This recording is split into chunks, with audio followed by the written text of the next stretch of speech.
ሰላም እንዴት ናችሁ ውድ ተመልካቾች?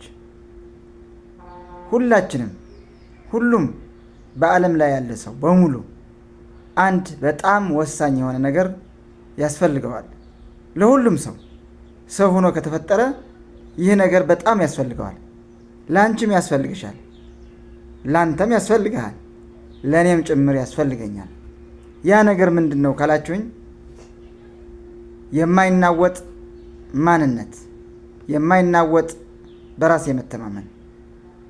የማይናወጥ በራስ መተማመን ማለት ምን ማለት ነው ካላችሁኝ በምንም ነገር፣ በምንም ውጫዊ ዓለም፣ በምንም አውሎ ንፋስ እና በምንም በየትኛውም ውድቀት እና የሰው አስተያየቶች ወደኋላ ሳይመልሱህ ፊት ለፊትህ የሚያስፈልግህን ነገር በራስህ መንገድ እንድትጓዝ የሚያስችል ድንቅ ውስጣዊ ማንነት ነው የማይናወጥ ማንነት የምንለው። የማይናወጥ ማንነት ለመያዝ 3 መሰረታዊ ነገር ያስፈልጋሉ። አንደኛ ዲፕ ሰልፍ አዋየርነስ ይባላል፣ በጥልቀት ራስን ማወቅ።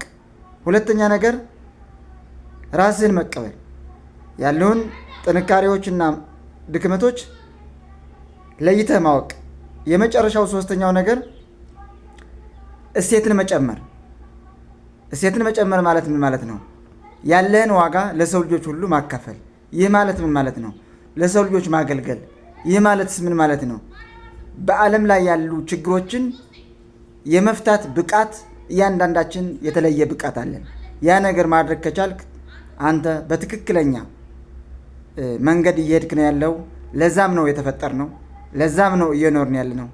ይህ ነገር ማድረግ አለመቻል እጅግ በጣም በህይወት ያስቀጣል። ሰላም ይሁንላችሁ። ሳብስክራይብ አድርጉ። ሊንኩ በዚህ ያስቀምጥላችኋለሁ። ወዳችኋለሁ። ቴንክ ዩ